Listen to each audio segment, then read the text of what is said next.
Today we are going to discuss about provision for depreciation. Provision for depreciation అన్నది ఎందుకు పెట్టాలి అది తెలుసుకోబోయే ముందు మనము రెవెన్యూ ఎక్స్పెండిచర్కి క్యాపిటల్ ఎక్స్పెండిచర్కి డిఫరెన్స్ తెలుసుకోవాలి. What is revenue expenditure and what is capital expenditure? Revenue expenditure అంటే ఏంటి? The benefit of revenue expenditure consumes within an accounting year. And the benefit of capital expenditure consumes spreads over more than one accounting year. అంటే ఏంటి? Revenue expenditure యొక్క benefit అనేది ఒక accounting ఇయర్లో అయిపోతుంది అనమాట. దాని బెనిఫిట్ కన్జ్యూమ్ అయిపోతుంది. అలా క్యాపిటల్ ఎక్స్పెండిచర్ యొక్క బెనిఫిట్ అనేది మోర్ దెన్ 1 year అది ఎక్స్టెండ్ అవుతుంది.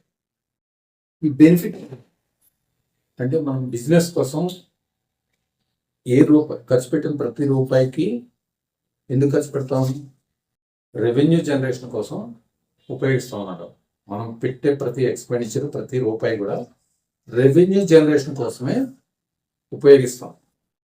ఇప్పుడు సపోజ్ ఎంప్లాయీస్కి శాలరీస్ పే చేసాం 1 month, అలాగే ఎలక్ట్రిసిటీ పే చేసాం 1 month, అలాగే బిల్డింగ్ రెంట్ కట్టాం అది 1 month. అంటే వాటి యొక్క బెనిఫిట్ 1 monthలో అయిపోతుంది. అంటే బిలో 1 year వాటిని రెవెన్యూ ఎక్స్పెండిచర్ అంటాం. అలా కాకుండా ఒక మిషనరీ కొన్నాం, మిషనరీ కొని పెట్టాము. మిషనరీ ఎందుకు కొన్నాము? Production purpose. మనం తయారు చేసే ప్రోడక్ట్ని మన ప్రోడక్ట్ని తయారు చేయడానికి మిషనరీ కొన్నాం. దాని యొక్క బెనిఫిట్ ఎలా ఉంటుంది? దాని యొక్క యూస్ఫుల్ లైఫ్. ఆ మిషనరీకి మనం కొన్న మిషనరీకి 10 years ఉండొచ్చు, 15 years ఉంటుంది యూస్ఫుల్ లైఫ్. కానీ ఇది కూడా మిషనరీ, మనం మిషనరీ కొన్నాం. ఇది కూడా ఎందుకు కొన్నాము? ప్రోడక్ట్ తయారు చేయడానికి, తయారు చేసి అమ్మడానికి. అంటే ఇది కూడా రెవెన్యూ జనరేషన్ పర్పస్కి ఉపయోగపడుతుంది అనమాట. అంటే దీని బెనిఫిట్ ఎన్నాళ్ళు ఉంటుంది? 10 years ఉంటుంది. మనం ఇందాక చెప్పుకున్న శాలరీస్, ఎలక్ట్రిసిటీ, రెంట్ ఇవన్నీ కూడా short term, below 1 year. Below 1 year మనం పెట్టిన ఎక్స్పెండిచర్ అంతా కూడా రెవెన్యూ ఎక్స్పెండిచర్.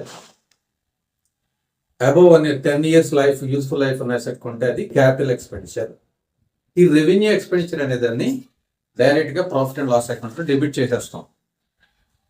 అంటే ఇన్కమ్ రెవెన్యూ అనేది ప్రాఫిట్ అండ్ లాస్ అకౌంట్లో క్రెడిట్ ఉంటుంది. ఈ ఎక్స్పెండిచర్ మనం ఏమేమి పెట్టామో అవన్నీ కూడా ప్రాఫిట్ అండ్ లాస్ అకౌంట్లో డెబిట్ చేసేస్తాం. మ్యాక్సిమం రెవెన్యూ ఎక్స్పెండిచర్ అంతా కూడా డెబిట్ అయిపోతుంది. ఆ ఇయర్లో పే చేసిన శాలరీస్, రెంట్, ఎలక్ట్రిసిటీ ఎట్సెట్రా అంతా కూడా స్ట్రైట్ అవే డెబిట్ చేసేస్తాం. మరి what about capital expenditure? But useful life 10 years. ఇప్పుడు ₹1,00,000 పెట్టి కొన్న అసెట్ని, ప్లాంట్ని తీసుకొచ్చి ₹1,00,000 తీసుకొచ్చి అది కొన్న సంవత్సరమే ప్రాఫిట్ అండ్ లాస్ అకౌంట్లో డెబిట్ చేయలేం. ఎందుకంటే దాని యూస్ఫుల్ లైఫ్ అది 10 సంవత్సరాల రెవెన్యూ జనరేషన్కి ఉపయోగపడుతుంది అనమాట. ఆ useful life 1 lakh divided by 10 అంటే సంవత్సరానికి 10,000. సంవత్సరానికి 10,000 అనేది expenditure incurred for the purpose of revenue generation. Revenue generate చేయడానికి ఒక సంవత్సరంలో ₹10,000 దాన్ని ప్రొపోర్షనేట్గా తీసుకుంటాం అనమాట అసెట్ వాల్యూ. దాన్ని తీసుకెళ్లి ప్రాఫిట్ అండ్ లాస్ అకౌంట్లో డెబిట్ చేస్తాం. ఈ ప్రాసెస్ ఎలా చేయాలన్నమాట? ప్రావిజన్ ఫర్ డిప్రిసియేషన్ అనే దాన్ని ఉపయోగించి దీన్ని కాంట్రా అసెట్ అకౌంట్ అంటాం. అంటే ప్రావిజన్ ఫర్ డిప్రిసియేషన్ అనే ఒక అకౌంట్ని క్రియేట్ చేస్తాం అనమాట. క్రియేట్ చేసి దాని ద్వారా మనం ప్రతి సంవత్సరం ఆ డిప్రిసియేషన్ వాల్యూని ప్రాఫిట్ అండ్ లాస్ అకౌంట్లో డెబిట్ చేస్తాం. అది దీని యొక్క ప్రావిజన్ ఫర్ డిప్రిసియేషన్ యొక్క పర్పస్. అది ఎలా ఉంటుంది ప్రావిజన్ ఫర్ డిప్రిసియేషన్ అంటే? ఇప్పుడు అసెట్ ఉంది, అసెట్ పర్చేజ్ వాల్యూ ₹1,00,000 కొన్నాం. దాని ప్రతి సంవత్సరం యూస్ఫుల్ లైఫ్ 10 years అనుకుందాం. ప్రతి సంవత్సరం ₹10,000 ప్రావిజన్ ఫర్ డిప్రిసియేషన్కి ట్రాన్స్ఫర్ చేస్తాం. ట్రాన్స్ఫర్ చేస్తే ప్రావిజన్ ఫర్ డిప్రిసియేషన్ అకౌంట్ సెపరేట్గా ఉంటుంది. మిషనరీ అకౌంట్ ఎప్పుడు కూడా 1 lakh చూపిస్తుంది అనమాట. మన బ్యాలెన్స్ షీట్లో చూపించేటప్పుడు ఏం చేస్తాం? Machinery purchase price 1 lakh less provision for depreciation. 2 years అయింది అనుకోండి 20,000, 1 year అయితే 10,000, 3 years అయితే 30,000 లెస్ చేసి రిమైనింగ్ బ్యాలెన్స్ని చూపిస్తాం అనమాట. అది బుక్ వాల్యూ. ఆ పర్పస్ కోసం ప్రావిజన్ ఫర్ డిప్రిసియేషన్ మనం ఉపయోగిస్తాం. ప్రావిజన్ ఫర్ డిప్రిసియేషన్ ఎందుకు క్రియేట్ చేయాలి? ప్రావిజన్ ఫర్ డిప్రిసియేషన్ అనేదాన్ని ఎందుకు ఇంట్రడ్యూస్ చేశారు? ఎందుకు చేయాలి అంటే ఏంటనమాట? డిప్రిసియేషన్ అనేది కూడా ఒక ఎక్స్పెండిచర్. ఎందుకంటే మనం ₹1,00,000 పెట్టి అసెట్ కొన్నాం, ఎక్స్పెండిచర్ అయ్యింది. ఆ మొత్తం ఎక్స్పెండిచర్ని ఒకే సంవత్సరం చూపించకుండా 10 years స్ప్లిట్ చేసి ప్రొపోర్షనేట్గా చూపించేదానికి ప్రావిజన్ ఫర్ డిప్రిసియేషన్ అనే దాన్ని ఉపయోగించాం. ఇప్పుడు ఆ ప్రావిజన్ ఫర్ డిప్రిసియేషన్ అనే దాన్ని మనం బుక్స్లో చూపించకపోతే ఏమవుతుంది, ప్రాఫిట్ అండ్ లాస్ అకౌంట్లో చూపించకపోతే ప్రాఫిట్ ఎక్కువ కనపడుతుంది, అలాగే బ్యాలెన్స్ షీట్లో చూపించకపోతే అసెట్ వాల్యూ ఎక్కువ కనపడుతున్నాను. Profit and loss account maybe overstated. Without depreciation, profit and loss account is overstated. అలాగే balance sheet asset value inflated, అంటే ఎక్కువ చూపిస్తుంది అసెట్ వాల్యూ, అలా ప్రాఫిట్ కూడా ఎక్కువ చూపిస్తుంది. దాన్ని నివారించడానికి డిప్రిసియేషన్ అనేదాన్ని ప్రాఫిట్ అండ్ లాస్ అకౌంట్ చూపిస్తాం, అసెట్ నుంచి రెడ్యూస్ చేసి చూపిస్తాం. అలాగే ఇంకోటి ఏంటనమాట, compliance with accounting principles. Accrual concept అనే దాన్ని ఈ డిప్రిసియేషన్ అనేది సాటిస్ఫై చేస్తుంది అనమాట. యాక్రువల్ బేసిస్ అనేది డిప్రిసియేషన్కి మ్యాచింగ్ కాన్సెప్ట్లో అది సాటిస్ఫై చేస్తుంది. మ్యాచింగ్ కాన్సెప్ట్ అంటే ఏంటి, ఇప్పుడు అసెట్ కొన్నాం, ₹1,00,000 పెట్టి అసెట్ కొన్నాం, ఆ asset value year by year reduce అవుతూ ఉంటుంది. ఎందుకని, usage, wear and tear and absorptions, వీటి వల్ల అసెట్ వాల్యూ తగ్గుతూ ఉంటుంది అనమాట. ఎంత తగ్గుతుంది, దాని యూస్ఫుల్ 10 years కాబట్టి మనం క్యాలిక్యులేషన్ ఉంటుంది మనకి. స్ట్రైట్ లైన్ మెథడ్ మీద 10% అనుకోండి, 10 సంవత్సరాలు డివైడెడ్ బై 10 వేసాం అనుకోండి, సంవత్సరానికి 10,000 అసెట్ వాల్యూ తగ్గుతుంది. ఆ 10,000 తీసుకొచ్చి ప్రాఫిట్ అండ్ లాస్ అకౌంట్లో డెబిట్ చేస్తాం. మనకి యాక్చువల్ కాన్సెప్ట్ ఏం చేస్తుంది, యాక్చువల్ బేసిస్ కాన్సెప్ట్ ఏం చెప్తుంది, expenses are recorded when they are incurred, not when they are paid. అంటే ఎక్స్పెన్సెస్ పే చేసినప్పుడే, ఎప్పుడైతే పే చేస్తామో అప్పుడు యాక్టివ్ అయినట్టు కాదు, అవి ఎప్పుడైతే ఇంకర్ అవుతాయో అప్పుడు యాక్టివ్ అయినట్టు. అంటే ఫిక్స్డ్ అసెట్స్ ₹1,00,000 పెట్టి కొంటాం, కొన్న వెంటనే దాన్ని తీసుకొచ్చి ప్రాఫిట్ అండ్ లాస్ అకౌంట్లో డెబిట్ చేయం. దాని ఇంకరెన్స్ ఎప్పుడు, సంవత్సరానికి ఎంత ఇంకర్ చేస్తుంది, అది దాని మీద డిప్రిసియేషన్ రూపంలో 10,000. అది that is 10,000 is incurred in the year 1 and year 2 another 10,000. This is what is known as matching concept and accrual basis of accounting. కాబట్టి సంవత్సరానికి 10,000ని ప్రాఫిట్ అండ్ లాస్ అకౌంట్లో డిప్రిసియేషన్ రూపంలో చూపిస్తాం అనమాట. అలా 10 సంవత్సరాలు పూర్తి అయ్యేటప్పటికి ₹1,00,000 కంప్లీట్ అవుతుంది. ఇది యాక్రువల్ బేసిస్ కాన్సెప్ట్ని సాటిస్ఫై చేస్తుంది. నెక్స్ట్ ఏమవుతుంది, రీప్లేస్మెంట్ ప్లానింగ్. ఒక అసెట్ కొంటాం, అసెట్ కొన్నాక దాన్ని ఇయర్ బై ఇయర్ దాని వాల్యూ తగ్గిపోతూ ఉంటుంది. అంటే 10 years తర్వాత దాని వాల్యూ జీరో అయిపోతుంది.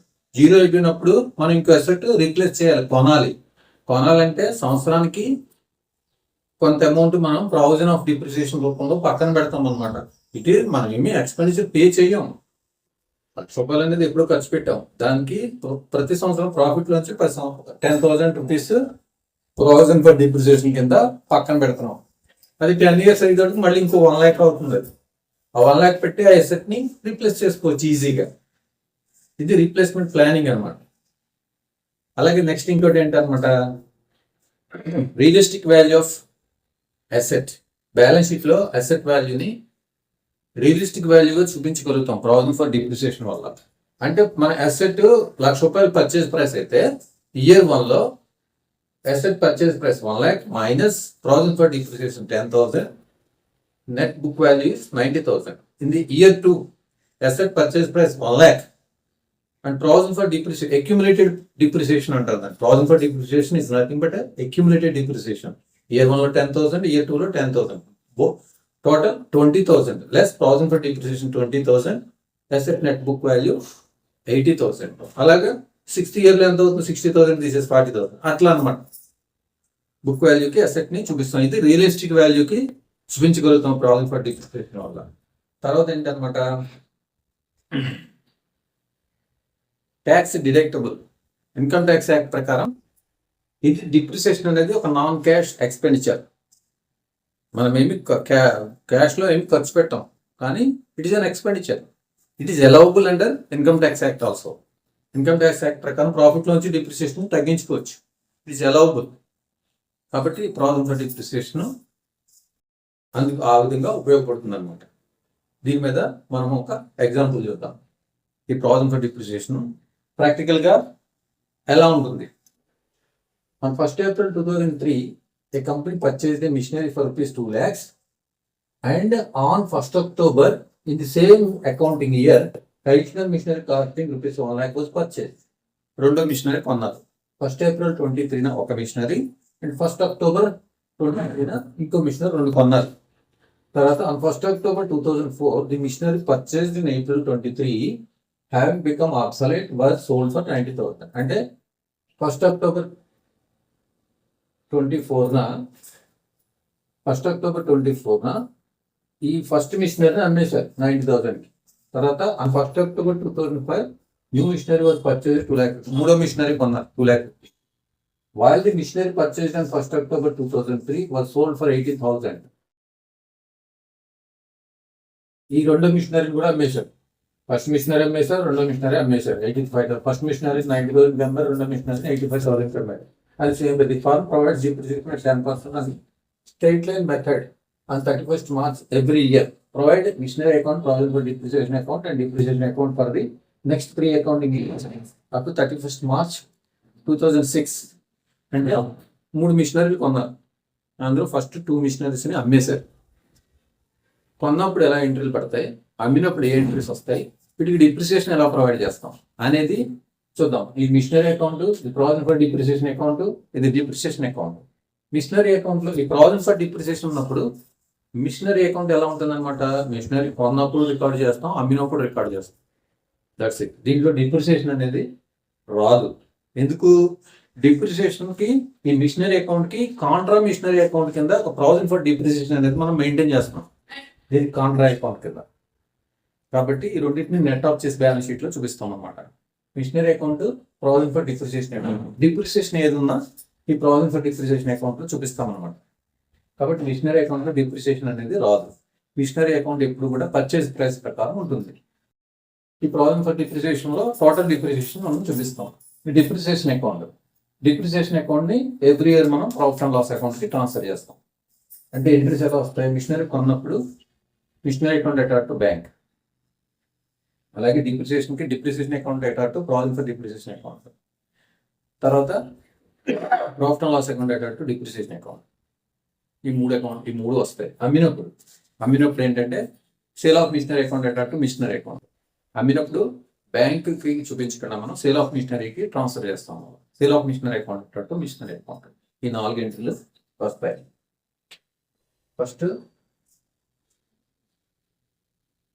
బ్యాంక్ అకౌంట్ అటాట్ to machinery,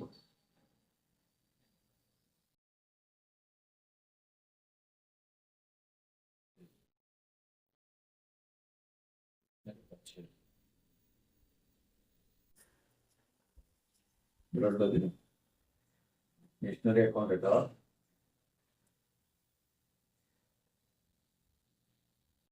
sale of machinery.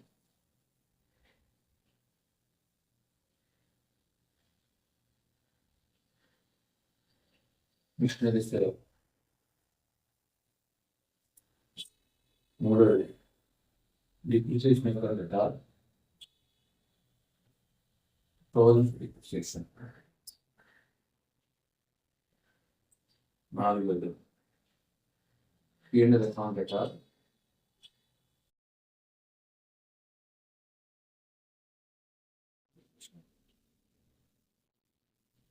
ఈ 4 ఎంట్రీలు కామన్గా వస్తాయి మనకు ప్రతి ఇయర్. ఇవే ఎంట్రీస్ రిపీట్ అవుతాయి ప్రతి ఇయర్. ఫస్ట్ మిషనరీ కొన్నప్పుడు, మిషనరీ అమ్మినప్పుడు, తర్వాత ప్రతి సంవత్సరం డిప్రిసియేషన్ ప్రొవైడ్ చేసినప్పుడు. డిప్రిసియేషన్ అకౌంట్ ఏంటంటే ప్రావిజన్ ఫర్ డిప్రిసియేషన్ ప్రొవైడ్ చేస్తాం. ఈ రేణింగ్ని డిప్రిసియేషన్ తీసుకెళ్ళి P&L అకౌంట్ డెబిట్ చేస్తాం. అప్పుడే కదా ఎక్స్పెండిచర్ని చూపించగలుగుతాం. ఈ డిప్రిసియేషన్ని P&L అకౌంట్కి ట్రాన్స్ఫర్ చేయాలి. చేస్తే ఏమవుతుంది, ఆ డిప్రిసియేషన్ ఆ సంవత్సరం ఎంత ఎక్స్పెండిచర్ అంతా కూడా ప్రాఫిట్ అండ్ లాస్ అకౌంట్లో డెబిట్ అవుతుంది. అప్పుడు profit and loss account true and fair view ఉంటుంది అనమాట. P&L అకౌంట్లో కూడా, బ్యాలెన్స్ షీట్లో, రెండింటిలోనూ కూడా ట్రూ అండ్ ఫెయిర్ వ్యూ అనేది సాటిస్ఫై అవుతుంది. ఓకే, ఇప్పుడు మిషనరీ అకౌంట్ చూద్దాం. 1st April 23 2 lakhs కొన్నాం. 1st April 23 bank 2 lakhs. అలాగే and 1st October 23 1 lakh. 1st October 23 1 lakh అయిపోయింది year. 3 lakhs. 31st March 2003 the balance carried on 3 lakhs total asset. On 1st April 2004 balance brought down 3 lakhs.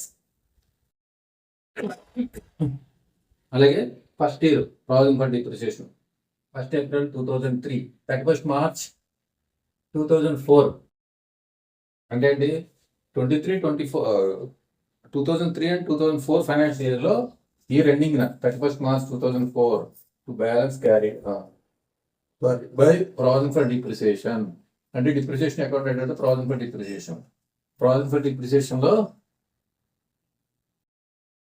Depreciation అని వస్తుంది. Depreciation account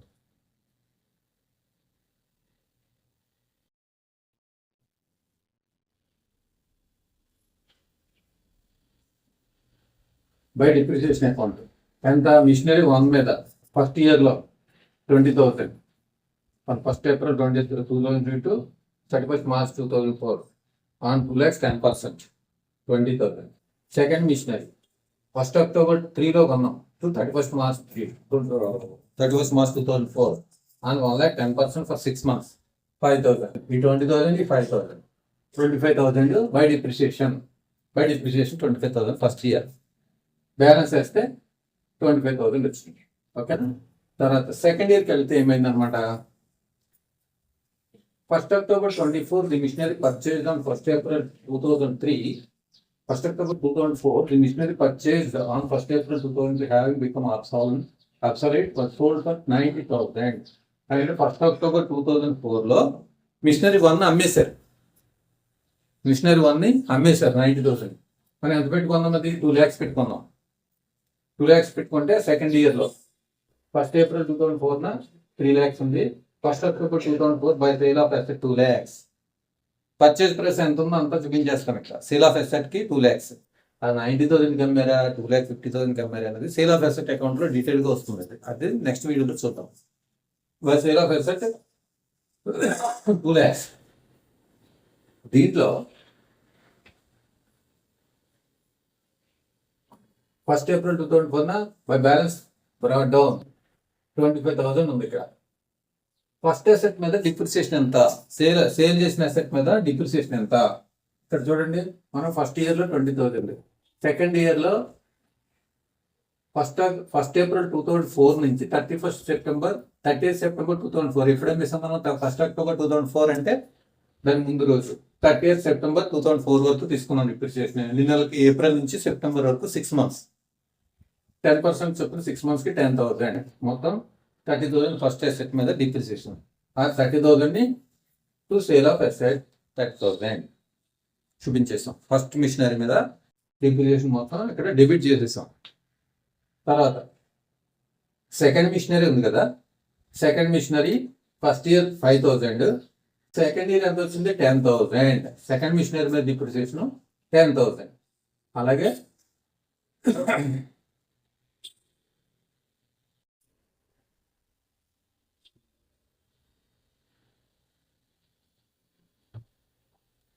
ఇయర్లో ఈ 10,000 ఈ 10,000 రెండు చూపించాలి.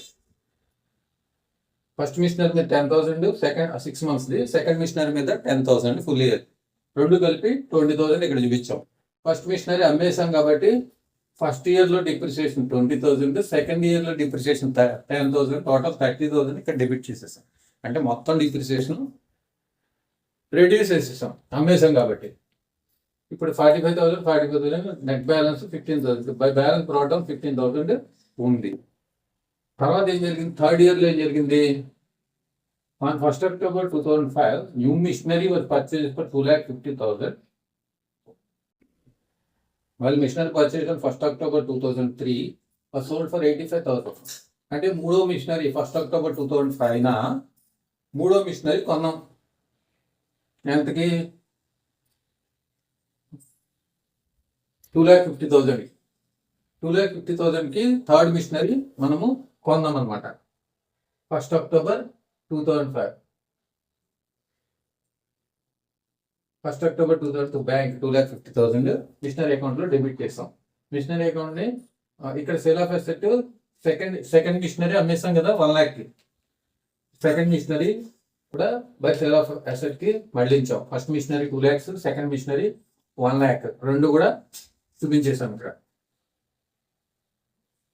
ఇక్కడ 3,50,000 బ్యాలెన్స్ క్యారీ డౌన్. ఇంకా 2,50,000 అసెట్ వాల్యూ మిగిలింది.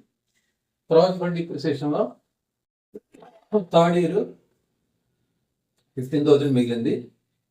Third year depreciation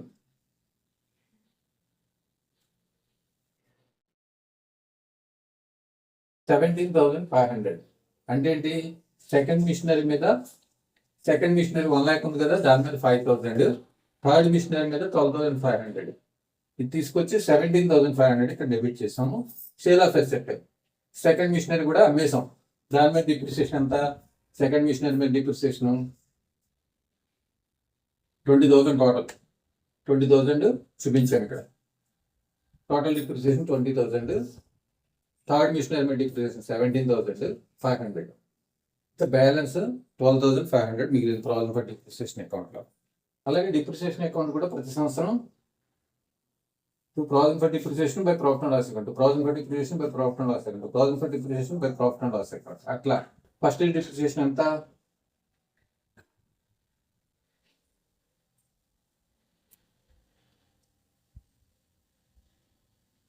first year depreciation 25,000, second year 20,000, third year 17,500. అలాగా మొత్తము ఏ సంవత్సరానికి ఆ సంవత్సరం మనం ప్రాఫిట్ అండ్ లాస్ అకౌంట్ కి మళ్ళీ చేసాం అనమాట. ఈ విధంగా మనకి ఇక్కడ మొత్తం ప్రావిజన్ ఫర్ డిప్రిసియేషన్ లో మాత్రమే డిప్రిసియేషన్ వస్తుంది. మిషనరీ అకౌంట్ లో ఎక్కడ డిప్రిసియేషన్ రాదు. మనం బ్యాలెన్స్ షీట్ చూపించేటప్పుడు first year machinery value 3 lakhs minus accumulated depreciation. First year accumulated depreciation 25,000. అంతే కదా, by balance brought 25,000 first year depreciation. ఈ 3 lakhs minus 25,000 2,75,000 first year asset value. Second year asset value 3 lakhs minus sale of asset 2 lakhs 1 lakh minus second year depreciation. Second year depreciation ఎంత అనమాట? 15,000 తీసేస్తాం అనమాట. 1 lakh minus 15,000 తీసేస్తే 85,000 మనం చూపిస్తాం. Third year లో మళ్ళీ అసెట్ కొన్నాం. అలాగే నెట్ ఆఫ్ అవుతూ ఉంటుంది అనమాట. ఈ విధంగా మనకి ప్రావిజన్ ఫర్ డిప్రిసియేషన్ అనేది చూపిస్తాం. ప్రావిజన్ ఫర్ డిప్రిసియేషన్ ఉన్నప్పుడు మిషనరీ అకౌంట్ లో ఎక్కడ డిప్రిసియేషన్ చూపించాము. డిప్రిసియేషన్ మొత్తం ప్రావిజన్ ఫర్ డిప్రిసియేషన్ అని చూపిస్తాము. మిషనరీ అకౌంట్ లో పర్చేజ్ సేల్స్ మాత్రమే చూపిస్తాము. ప్రావిజన్ ఫర్ డిప్రిసియేషన్ లో కొన్న అసెట్ యొక్క డిప్రిసియేషన్ క్రెడిట్ చేస్తాం, అమ్మిన అసెట్ యొక్క డిప్రిసియేషన్ డెబిట్ చేస్తాము. ఇయర్ ఎండింగ్ లో ఫైనల్ గా వచ్చిన డిప్రిసియేషన్, ఇయర్ ఎండింగ్ లో ఫైనల్ గా వచ్చిన మిషనరీ వాల్యూని నెట్ ఆఫ్ చేస్తాం. Machinery value minus provision for depreciation is equal to book value of the machinery to be shown in the balance sheet. Balance sheet లో ఆ విధంగా మనము చూపిస్తాం. Thank you very much.